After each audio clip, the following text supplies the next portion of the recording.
Welcome to our webinar to introduce a topic of continuing ministerial development, or CMD. This is the second one we've done of these. It's a repeat performance of the material on Monday, and that webinar had BSL interpretation as well. So if you need to recommend it to anyone who needs that, then do check out the recording of Monday's webinar. My name is Tim Fergusson, and I work in the Ministries Team, and I'm taking a lead in ministerial development. And today I'm joined by Andy Hughes, who is the BU Ministries team leader, and Jane Day, who works with the BU as a centenary enabler, focusing especially on women in ministry. And Jane is also tutoring community learning at Regent's Park College. And Jane is here. She's very gamely agreed to come and talk about her own sort of development and the practices that she has found useful. So, Jane, we're going to be seeing you in a bit. We'll say goodbye to you for the moment, and we'll get you back in a while to ask some questions of you. But Andy, I want to ask you a question first of all, just to give us the background to this. Just tell us a little bit about the direction that the Baptist Together has gone in recently, which has led to the creation of the CMD framework. Okay, good afternoon. Over the last few years, there have been a number of reviews of ministry. There was one back in 2013, 2014, which was asking questions about the shape of ministry we wanted. And that group concluded that we needed CMD, or continual ministerial development. And then the Ignite report that followed on almost immediately after, again, looking at the shape of ministry and where ministry is going, very strongly recommended that CMD became a normal expectation for those who are exercising ministry in our churches. And this issue has been discussed by Baptist Union Council at various stages, and all sorts of discussions have gone around since the Ignite report. And actually, we're now at the point where we're launching this in line with the recommendations. The Ignite report, Andy, it also touched on what a minister is and the definition of ministry. Do you just want to say a little bit more about that as well? Yeah, within the Ignite report, we recognise that the shape of ministry is changing, the context in which we minister is changing. And one of the things that I've been particularly keen to see over the last few years is a wider understanding of ministry, moving away from some of the categories that we had. And that's changed as well the way in which we are selecting people for ministry. We're very keen to see people exhibiting the right character, people who are clearly committed disciples of Jesus, exercising ministry. And so we're assessing things now by what we call the marks of ministry. But within a widening understanding of ministry, there's been this recognition that as our ministry grows and develops, the challenges we have and the skills that we need change. When I first started out in ministry, I think I was trained for a context in the Welsh Valleys I think it was much earlier Welsh Valleys than the ones I was actually ministering in at the time. But the things that I needed to learn and understand then are not the same as the things that I need now. The issues that we're facing, the challenges that we face have changed. And CMD is really about trying to encourage us and equip us and maintain us for the long run in the ministry we're engaging in, whether that's in a local church or whether it's in a pioneering situation, whether that's in chaplaincy or in translocal ministry. Whatever ministry we're in, we need to be equipped and supported in that. And that's the motivation behind these changes. Okay, and I also know that we're not the first church group or denomination to introduce a CMD, so perhaps you just want to say a bit about some of the models that we've been following too. Yeah, I think the biggest influence on us has been the Baptist Union Scotland. And about 10 years ago, they started to introduce CMD, and they started doing that with those who were newly called to ministry. And then over a period of years, that became deeply established and ingrained. And the rest of those in ministry in that union wanted to engage in it. And so it became a requirement of their training. But other denominations as well have been, and ecumenical partners have been looking at this issue. And I think some of them have been far more prescriptive than we are. We're trying to provide a framework which enables each of us to flourish in the calling that we're called to. And we're trying not to be overly prescriptive in that. But I think as you look across the other main denominations, you'll find a much stronger emphasis on CMD and on supervision and those those things that are there to support and encourage in ministry. Yeah, okay. Well, Andy, thank you very much. We're going to get you back again to help answer some questions a little bit later on. But again, for the moment, I'll just remove you from the screen and talk a little bit more about the structure and the framework for CMD as we're describing it. Hopefully, if you're watching this, you will have already seen our CMD handbook, which is being sent out to people. Just a picture of the front cover there, and that was made available last week, and it's accessible off the CMD page on our website. So if you haven't seen it, do go to our website, go to Ministry, to CMD, and then you'll be able to find a link to the handbook there. But there are two features that I want to stress about CMD in particular. And if you forget everything else, I do want you to remember these.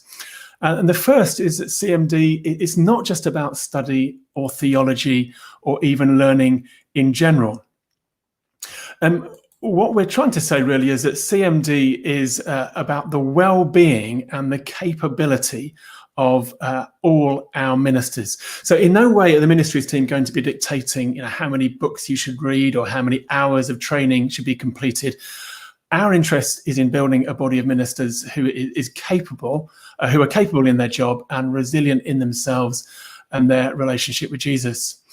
And I want to say that particularly at the moment, because right now, autumn 2020, our first interest, I think, is in making sure we don't just collapse under the burden of ministry in the middle of a pandemic. So supporting the well-being of ministers is at the top of our agenda, and CMD, therefore, is designed to be as bothered about how we are doing as it is about what we are doing. So it's not just about our skills and our learning, it's also about our well-being. And that brings me to the second point I really want to try and land in this webinar, which is that CMD is based on our mutual covenant as fellow ministers and pastors within Baptist Together. You'll see in the handbook that we have said there's an implicit agreement which we make if we engage with CMD. And that commitment is to four things. That agreement is to four things. Let me just read this out.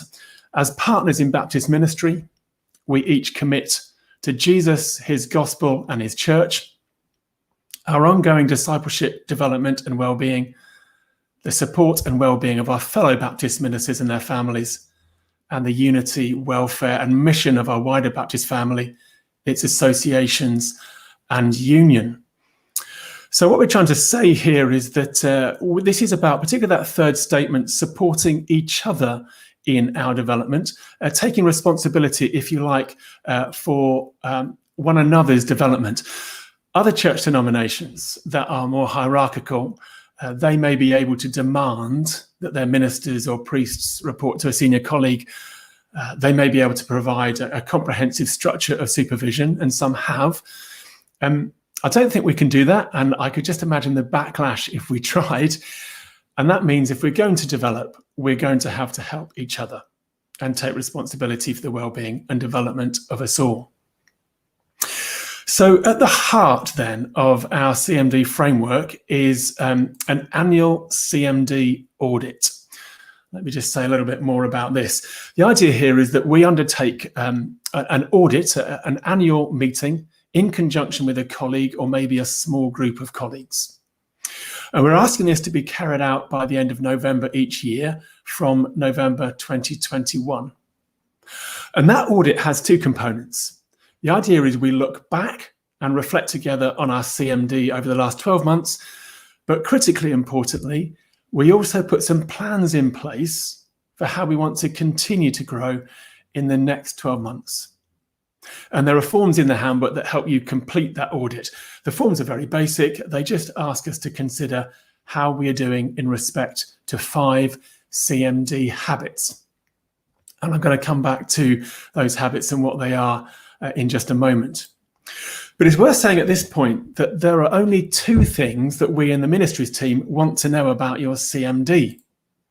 And the first is that your annual CMD audit has taken place. We don't want to know what you discussed. We don't want to know what your plans are. That's for each of us to work out with our colleague, the person we're working with. but we do want to know that you have met. And that's just so we get some idea of who is engaged with CMD. And to let us know, all you need to do is to email us confirmation of that meeting, and the email address, again, is in the handbook. I'll put it on the screen a bit later on, also in this webinar. So the 5 CMD habits that we're looking for all ministers to express in some way are as follows. They are learning, attentiveness, accountability, connection, and review. Now, each of those has got a whole appendix in the handbook for you to wade through and have a look if you want to know more detail. So I'm going to outline the first 4 briefly, and only briefly, and spend a bit more attention on the 5th in a moment. So the first habit is learning. And this is about our gaining skills or understanding. And please, there's flexibility in how we do this. So we might learn by reading, academic courses, blogs, conferences, shadowing other ministers, webinars such as this one, whatever enables you to learn. I think we all recognise that this year our learning has been forced on us. We haven't really had much choice. We've all had to learn how to use technology in new ways, how to maintain community connections without being able to meet. However, most years we do hope there will be more choice in what we learn, and we won't just be reacting to circumstances, and we'll be pursuing what we feel we need to enhance and develop our ministry. The second habit is attentiveness, and that's about our devotional life and our relationship with God, first of all.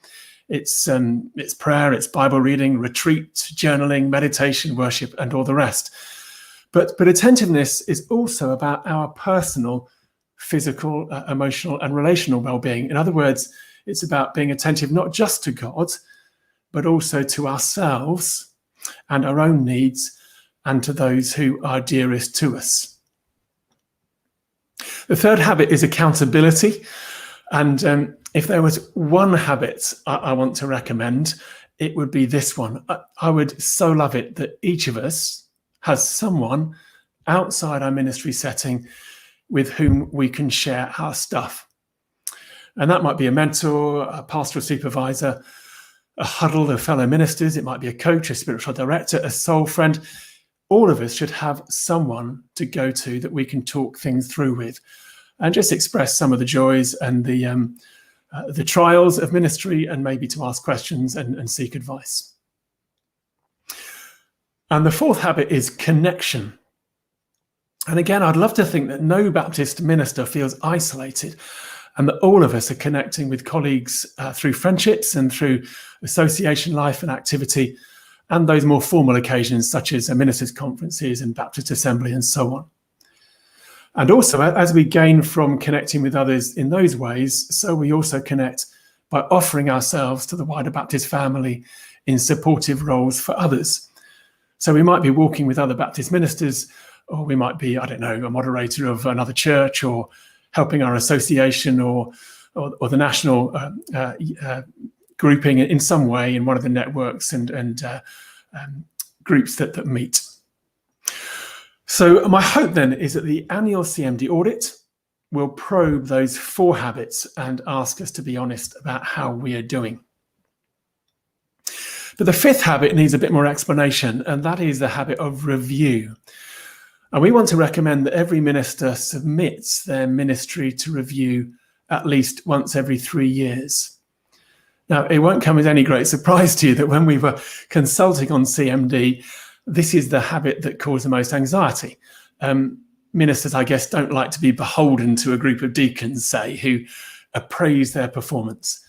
And we do know of stories, unfortunately, where sometimes ministers have been somewhat manipulated by an appraisal process, and they've really felt under pressure.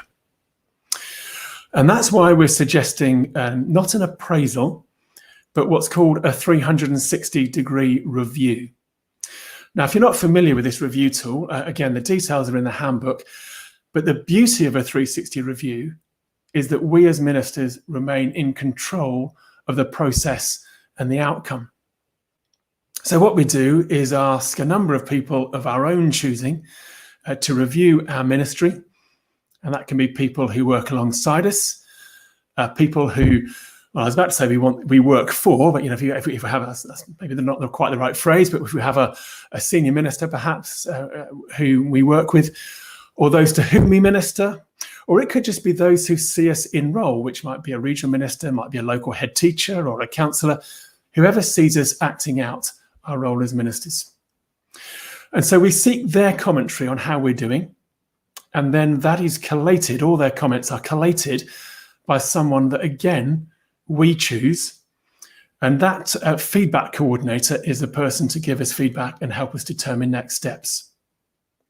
So hopefully it's something that we remain in control of. If we want to share it with our own leadership team in our own church or setting, well, we're welcome to, but we don't have to if we don't wish to. And this is also the second thing the ministries team want to know about, simply the date of your most recent ministry review. And again, we're not after the content or the outcomes. That's for you to determine and discuss. But we do want you to let us know that you've undertaken that review. So the practice of 5 habits and an annual CMD audit of those habits, that is what lies at the heart of the CMD framework. So let me reintroduce Jane back to the screen. And Jane, firstly, thank you so much just for joining us and being willing to talk a little bit about your own development. And so, Jane, I'm just going to ask you first question, really. Not necessarily thinking about the 5 habits at the moment, but just more generally, what are those practices that have sustained you and your own development and growth in the time that you've been in pastoral ministry and in broader ministry too? Sure, thanks, Tim. Well, good afternoon, everyone. It's really good to be with you. Great question, and I'm always grateful for people who ask these kind of questions to help me reflect. So the first thing I want to offer, Tim, is really about silent retreats. I was introduced to one of these probably about 15 years ago now, maybe a bit more even. So I went off on a 6-day silent retreat, kind of in the Ignatian tradition, and I was nervous. I still remember that first morning. I think I'd had my breakfast and it was at about 8 a.m. And the sheer panic of thinking, oh my goodness, I've got nothing to read. I've got the Bible, because they encourage you on these silent retreats not to read anything else. And I remember sitting there thinking, what am I going to do, for the whole of the day? The whole day is ahead of me. And it was going to be like that for 6 days. So there was a bit of fear when I began that kind of practice. But it's been the best thing I've ever engaged in. And I try and make this a kind of every 12 to 18 months. I engage in usually an 8-day now silent retreat at St Bino's, if I can get there in Wales. Obviously COVID restrictions this year, but I am exploring that. And the bottom line is, nothing is more important than my relationship with God. God is the one that sustains, and I'm sure everybody listening to this and as a Christian minister would probably say the same thing.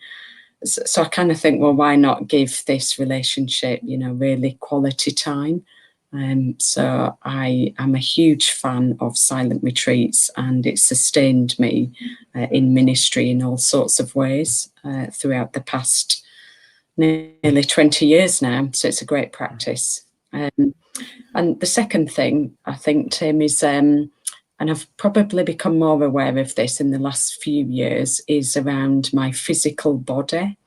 You've used the word attentiveness, and the question I ask myself from time to time is, how attentive am I to my body? I'm a big believer in that, the body teaches us everything we need to know. Our body is a container. And even in meetings, sometimes I just reflect if I'm perhaps struggling or if it's bringing joy. I might ask myself the question, where do I feel this in my body? What is my physical body telling me? What does my physical body need right now in a pandemic, in a highly stressful situation, which we're all in? And then it's about paying attention to that and yeah, I'm on a learning curve with it and reading quite a lot. Just the other week, I finished this great book, In Praise of Walking, which sounds simple because we all know that walking's good for us, but the author suggests, if doctors could prescribe medication, which they do, obviously, could they write a doctor's note that says go for a walk, which I just thought was a great idea. So paying attention to my body. And Jane, I mean, who helps you to determine what you're going to do? So I'm quite interested. You went on retreat, which initially was a bit of an experiment. You hadn't done it before. Did somebody suggest that to you? Was there someone you were walking with who was looking at this stuff with you? Yeah, sure. I mean, at the time, it was actually Ruth Bottoms, who some of you may know, and she was my pastoral advisor when I was training for ministry. So Ruth had been on one, so it came out of that conversation.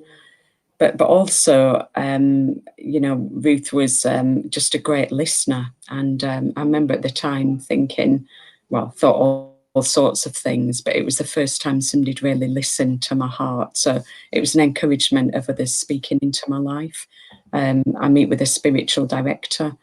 I meet with a coach from time to time, and I have supervision because these things are really important. I want to offer the best to God. So I want the best support structures in place. Yeah. Okay. So attentiveness and accountability sound like they're fairly thoroughly ingrained in your pattern of ministry. I guess if I just bring up the 5 habits there: learning, attentiveness, accountability, connection, review, and ask a slightly vulnerable question of you, Jane. But I mean, as you look at those, you think, oh, there are some there that I need to refine or tweak or work at? Sure. Yeah, great question. I actually I listened into the webinar on Monday, Tim, and that you offered. And as I saw these words on the screen, I found myself asking, what might God's invitation be to me? And I'd ask that of everybody listening today as we look at these words. What's God's invitation? And 2 thoughts came to my mind, really. One around accountability. So even though I'm in supervision, I recognise that relationship has changed. This was someone who I connected with in South Africa when I was ministering there, and we're still connected. So we're undergoing some kind of review, and the accountability is really important. One of the questions my supervisor will often ask, and I ask myself, is what did Jesus see in this conversation? Which I think is a great question, and it's just reminded me these kind of habits to pay attention to that and to make space to journal. And journaling is a big thing, in the act of writing, something happens, I think it's almost magical. So there's something about accountability. The learning, you've said it, Tim, we've been forced into learning that none of us necessarily want. Some of us have gone kicking and screaming because we don't like the hard places. And I've tried to reflect on this, thinking actually what might be good, just totally different outside of ministry that I could engage in and learn. So it's still connected, but part of my kind of toolkit is I am engaged in some coaching work. And I'm part of an alumni book club for coaches, and they've just released a 6-month program, which is superb. So I've just signed up for that, and I start that in November. So paying attention to my learning in order that I might help others.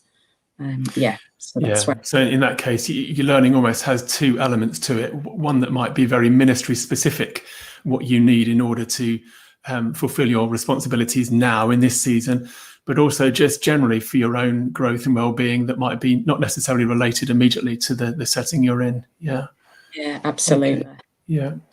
Jane, thank you. Thank you just for sort of sharing some of those thoughts. I think also what's quite interesting is that you obviously are quite reflective in your pattern of engaging with these things, asking questions of yourself. For some people, what you have suggested in terms of retreats and this type of thing might be anathema. They might think, well, that wouldn't be for me. And I think one of the things I would love to see in CMD is that there is a degree of experimentation. So rather than just remaining in the patterns that we are familiar with, which may be perfectly good, but also are there other things that we should try that we haven't tried before, in terms of learning, in terms of attentiveness, in terms of all these habits, really. So, yeah. Sure. Yeah, I think you're right, Tim. And it's I take the approach sometimes when I don't know if you do this, but sometimes I'll randomly go into WH Smith's or and just look at the magazines. Well, obviously the appropriate magazines. I'll be careful what I say here, and pick a topic that I know nothing about, that I've got no interest in, but it kind of takes me to a different place of learning. So I do that from time to time. Okay. Yeah. So if you want to know anything about fly fishing, then Jane is your man, or Jane is your person, rather. I beg your pardon, obviously. Well, Jane, thank you so much for just being willing to share those things. Let me just encourage you, if you can. I know some already have. Do put comments and questions in the chat box if you're watching, because I'm going to bring Andy back in a minute or two, just to three of us will answer any questions you have. Just to round this part out, though, you might be wondering, well, CMD is all very well, but what do I need to do straight away? And the answer is actually nothing, really, nothing immediately. A number of people have already told me that they're making a head start on this, and they're meeting with a peer and starting to reflect on their CMD, and they're planning some stuff in a CMD audit. And if you want to do that immediately, then please just carry on. And that's what I'm doing. I've got my own CMD audit booked for November with a colleague, and I'm going to make a start. But we do realise there are a lot of pressures on ministers at the moment. So what we're saying is that there's a whole year to start to put this into place. And if there are practices that need refining, please think about those over the next year, ready for a first CMD audit with a colleague next November.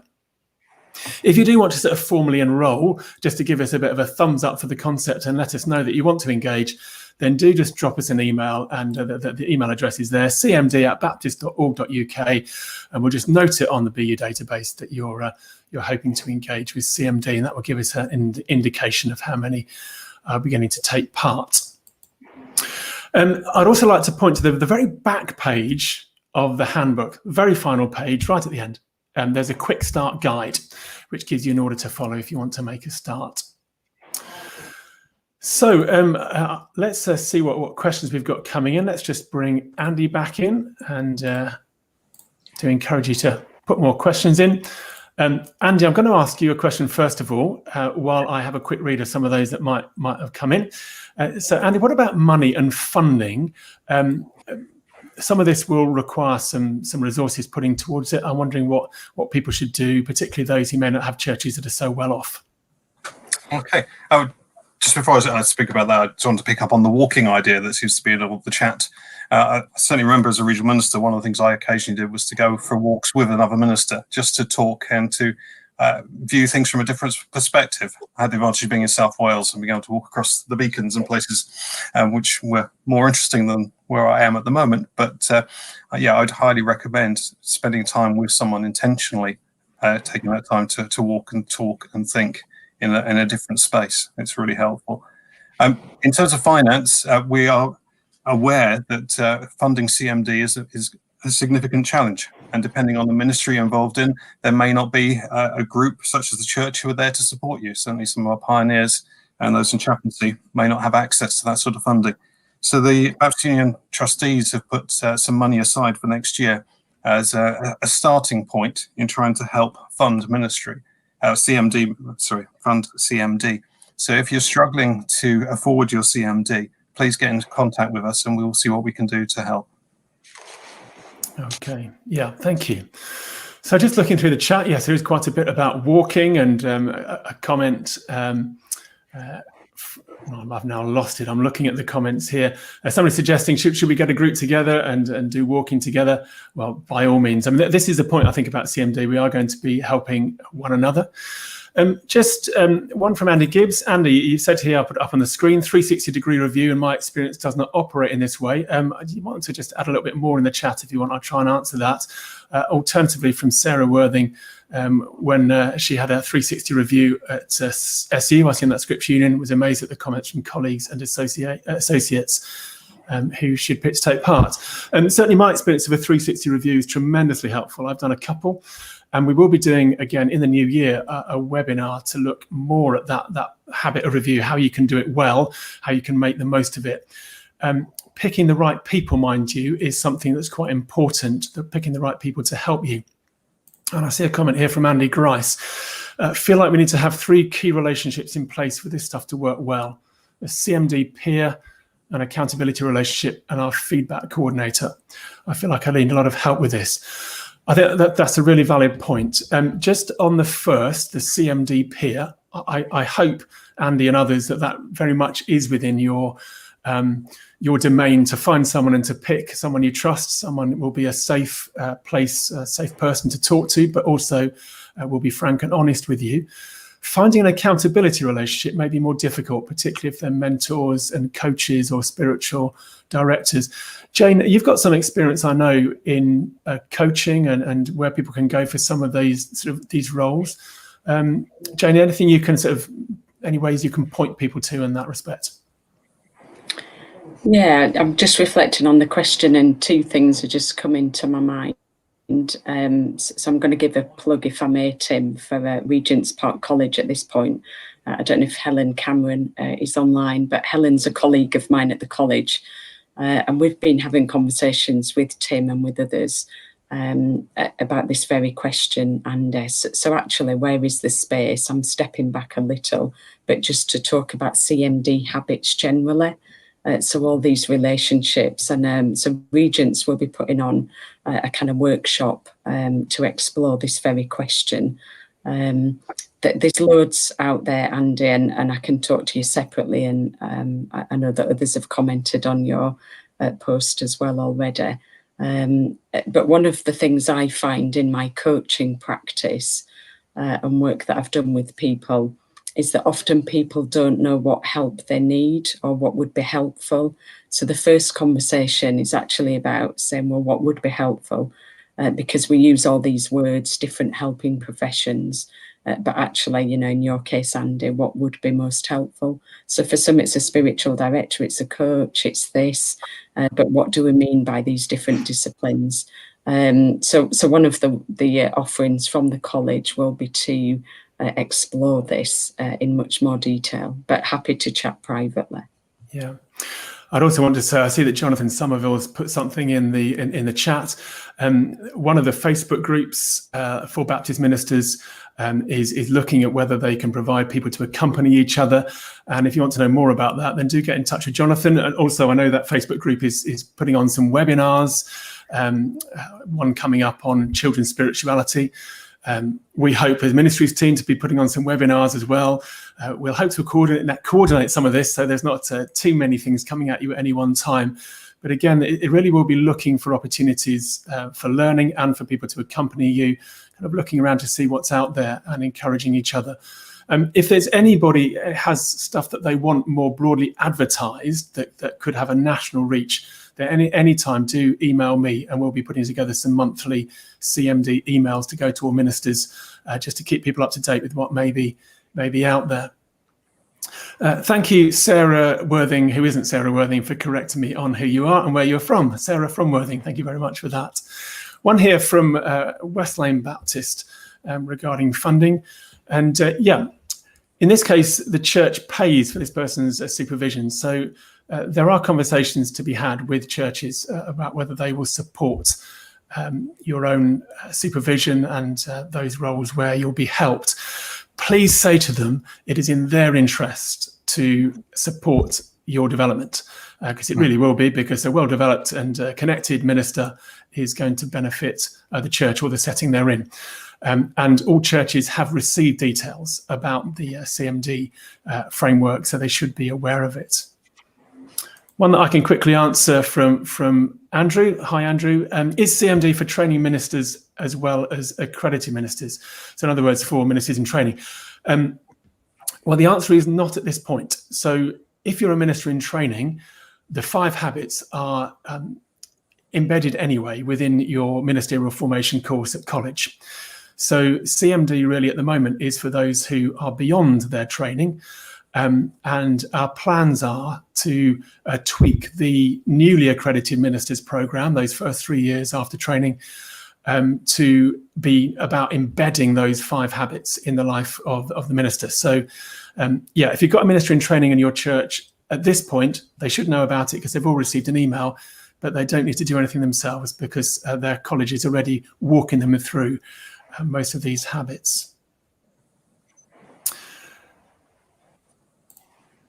Let me just have a look and see what else we've got. Annie, do you want to say anything about whether these things are going to be mandatory for ministers or not?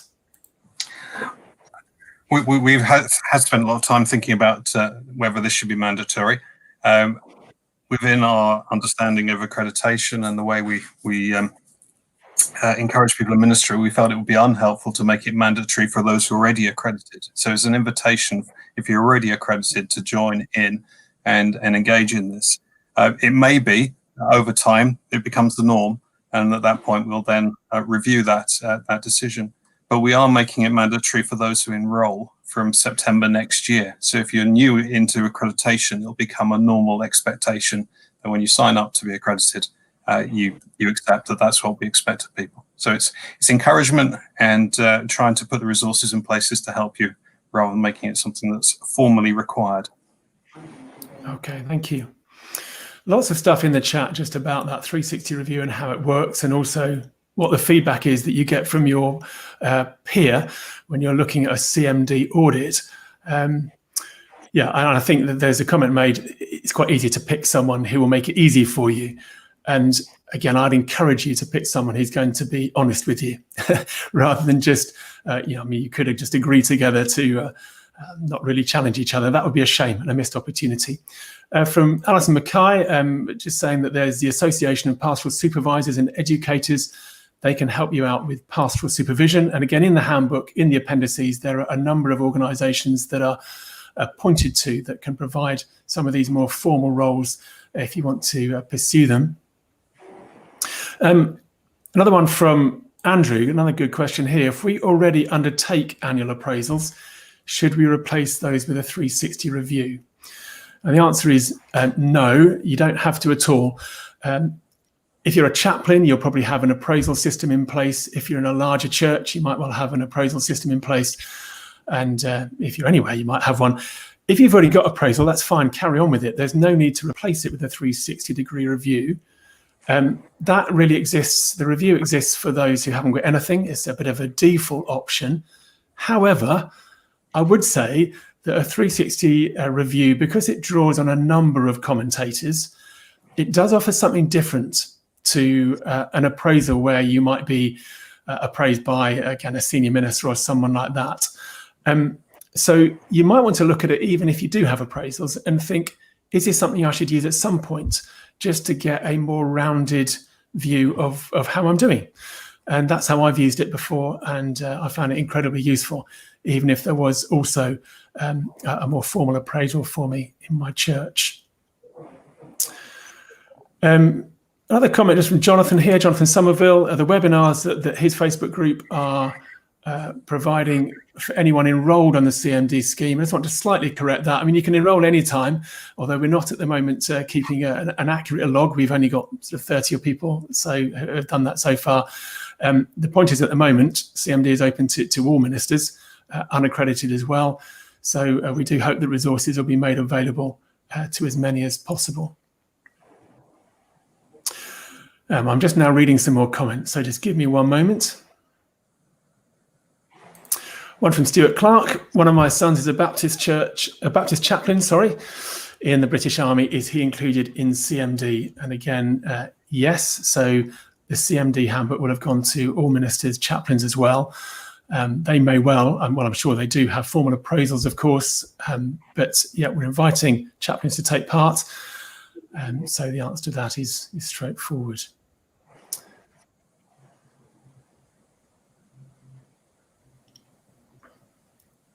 Yeah, no, there's the two parts to this question. David, I've just put up the second part. CMD seems to be steering us firmly in the direction of connecting within the Baptist family. Let me just ask Jane, first of all. Jane, I mean, how much do you connect within the Baptist family for people to walk with and journey with, and how much outside the Baptist family? Yeah, kind of me personally, I connect with, well, I was going to say with anybody and everybody who will connect with me, but it's really important to maintain kind of ecumenical relationships. So yeah, it's something that I'm passionate about personally. I'm married to a Methodist minister, and I smile when I say that sometimes, but the thing that I learned through that, actually, more than the marriage, is something about when you engage with another denomination, I think you become more aware of your own. So I always encourage people to connect. And ultimately, I think all of this, as I'm reading the questions and the comments, and we all know this, it is about relationships.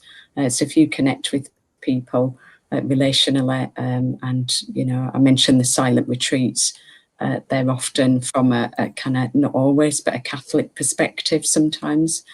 Some of my best friends are Catholics. Yeah, connect with anybody. And I think, you know, Baptists would encourage that. Yeah, and I think I'd want to add that it is one of our concerns where people might connect only outside our own tradition, and that's about our covenant relationship together. If certainly for accredited ministers who've entered that covenant with one another, there is an expectation, yes, that we do walk with each other and we do help each other. So when the CMD handbook talks about connection, it does talk especially about connecting with our Baptist family, but that's by no means seeking to be exclusive to that. And please draw on other friendships and other groups that you can. Okay, just a few more quick ones to deal with. Perhaps after 38 years as a Baptist pastor, I'm now in the black hole of retirement. What can I do to gain from CMD? Maybe I'll point that one towards Andy. That's very kind of you, Tim. That's all right.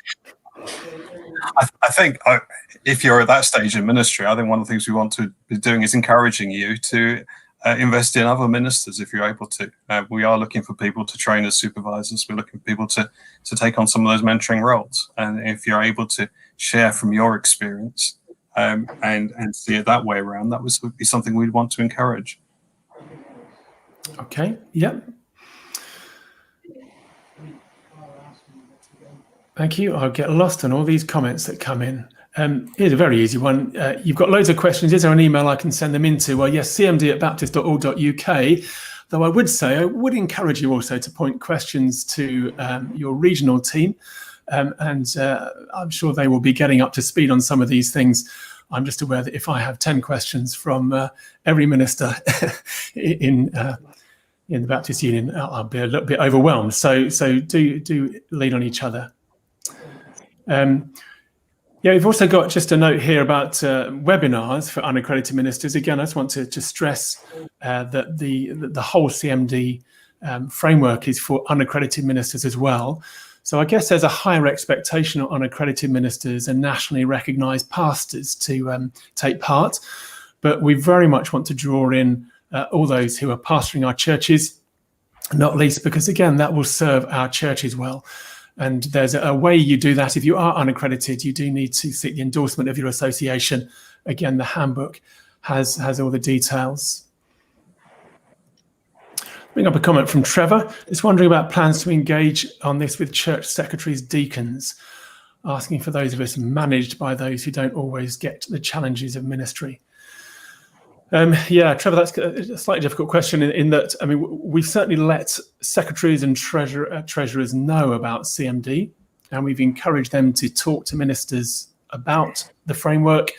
We've suggested to them that they need to make a space and provide funding for ministers to engage with it. The difficulty, yeah, where you have people who are seen to manage you as if you work for them, when they don't perhaps understand quite how the dynamics work in ministry, that can be a problem. And again, that's why particularly the 360 review seeks to draw on opinions of how you're getting on beyond just that immediate circle of people. Although we would hope that some of those leaders clearly will be invited to take part. If I'm not answering the question quite in the way that you want it to be, then please just drop something in the chat and we'll see if we can pick it up again. Just add to that as well. In terms of church secretaries and deacons and things, one of the things we have done is update the terms of appointment. So as ministers are appointed in new positions, we want the churches to be thinking about how CMD is going to be integrated into that ministry. So it's in there, highlighted and flagged up. And if any stage you want to update your terms of appointment, you can do that and draw that to your church leaders' attention. So this is now the normal expectation. Yeah. A comment again from Sarah that the military won't pay for CMD outside their framework. Just to say that chaplains, of course, are in a rather different position. We hope you'll engage with CMD, but we are aware that each NHS trust, the military, the prison service, they'll have their own arrangements already where they might expect or pay for or perhaps restrict what you can do for development. So we're going to be looking into that more. I'm hoping to put around a survey to all chaplains just to try and find a little bit more out, find out a little bit more about what employers, in this case, which they are really, are providing for their chaplains and what they will permit, whether they will permit time to go to a minister's conference and so on and so forth. So we're going to do some more work into that, looking into that, and hopefully we'll get back to chaplains on it. Another great question here from Andy, talking about the flexibility in this. We're not prescribing how much time should be spent, but is there an indication of how much time should be spent on CMD? Slightly difficult question to answer because our definition of CMD is broad, includes our devotional time and so on and so forth. But I think we have made a recommendation. Andy, I'm looking at you. Can you remember within the terms of appointment that we've just updated? I haven't got them in front of me, but we had a long discussion with the Ministerial Recognition Committee about this, trying to work out what on average it would look like. But there is a suggestion there, which I can look up and answer in a minute or two if I can. Okay, I'll leave Andy to have a look for that one while we keep going. Mind you, I think we may be running out of comments coming in. One from Andrew, did I understand this correctly? It's not compulsory, but one won't be able to move unless one signs up to it. No, that's not the case. What we're saying is that it's not compulsory at this point, but we are encouraging in the terms of appointment that will be adopted by churches for new appointments, that there is provision in those terms of appointment for ministers to engage with CMD. I would love it that if you go to a church as a prospective candidate to become their minister, I would love it that they ask you what you're doing for CMD. And I would hope that you'll be able to ask them, and what will you do to give me space and funding to practice CMD? If they ask you what you're doing for CMD and you haven't got an answer, then actually, yes, I am kind of hoping that will put you at a bit of a disadvantage because I want you to have an answer. So the way this will really change is when churches see it as just part of what their minister does. And they make space for it, they encourage it, and they ask you about it. But no, it's not going to be something you have to sign up to move on. We're not operating our settlement system in that way at all.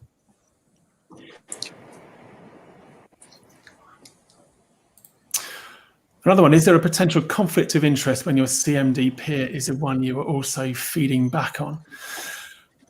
Well, Jane, I know that you've got a way, that there's this idea of triads, isn't there? It's something that Regent's Park is looking to do a workshop about, where you work as a threesome on sort of helping each other. Do you want to just say a little bit about that and how that works? Sure, yeah, thanks, Tim. So one of the other offerings from the college will be a workshop to explore this. And that's a great question, Andy, because we've seen that. And, you know, in the past, people have used the language of kind of soul friend. And even this week, I was with a group of leaders, interns from London Baptists, and they were asking a similar question. Actually, it was about mentoring. So is there conflict of interest when you're kind of mentoring each other? Which kind of echoes this question. And I think one of the offerings, as I said, that the college want to explore is actually, what does this mean, the accountability? So let's explore some of these kind of questions, challenges, but then look at perhaps a triad, so kind of 3 people or maybe groups of 4, and actually how do we do this? Because we don't want to assume. We use the language of accountability, peer accountability, but sometimes, and I'm not suggesting in this case, but do we actually have the skills to offer this in a helpful way, a reflective way? So I think it's crucial that there's kind of support given to this kind of thing. So it's a great question, and the answer is yes, there can be conflict of interest. It's looking at ways to help you and others, and all of us, we all need to keep learning in this regard, and from one another. Yeah, thank you, Andy. I see that you've got a related question as well. If you change CMD peer and you want to be held accountable for the previous year's actions, how does that work? I mean, to be honest, that's down to you. So again, I mean, this whole thing will work best when we are committed to it. So if you do change CMD peer, and of course, sometimes you'll have to for circumstances or out of choice, then please provide them with last year's CMD sort of peer audit record, which is a form in the handbook. Give that to them so they know what was discussed last year and what they can pick up on this. So it's kind of down to us, I suppose, to get the most out of it. One from Owen Green: if we're in charge of the 360 review, can we write our own questions that we want answered, or do we have to stick with the ones in the 360 ministry review form? Yeah, you can write your own if you like. So the questions in the form are very basic, and there's a reason for that. It's pretty much, what do you think my strengths are? What are my weaknesses? What should I work on? I mean, I think there are 5 questions, but they are very simple. They're not specific to ministry, by which I mean this is a form that you should be able to give to someone who is not a Christian at all, but might see you enroll. And so it's worded to be general and doesn't require knowledge about ministry or even require knowledge about church in order to work. If you want to develop your own questions, yeah, by all means do. And again, in time, I would hope that we'd provide some other resources which have some slightly lengthier and more detailed 360 review questions which you could use. So if you want to carry on with that, and if you come up with something good and you want to send that to me, then I'd really appreciate seeing it. And I'd love to know how that works. So yes, again, flexibility really is the key. We've given you a bit of a starter, but there's a flexibility to change it. Steph has a question here just about funding. Again, we have looked at that, and so yeah, this is recorded. So just go back earlier on in the webinar, and you'll be able to find the answer to that question. Yeah, okay, so just more on NAMs. So do NAMs who finish in July 2021 have also to do the CMD review a few months later in November 2021? So let me just talk about NAMs, particularly in this time of transition. So if you're in training at the moment and you're going to become a NAM in September next year, 2021, then obviously the NAMs program from that point on will be shaped around the CMD habits. So you'll engage with it straight away. The difference being for NAMs, you'll have a little bit more oversight, of course, which we have always exercised now for a long time over those new to ministry or new to their first substantive post.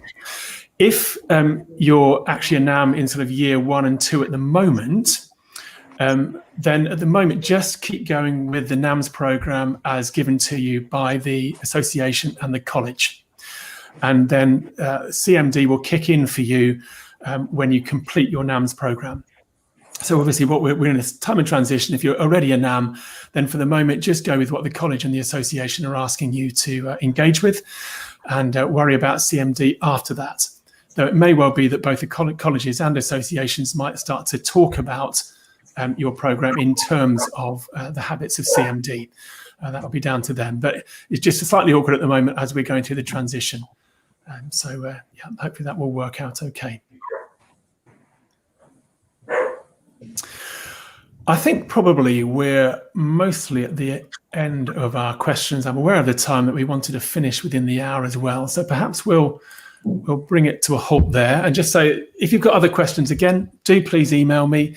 Let me just remind you of the email address, cmd@baptist.org.uk, and we'll try our best to answer those.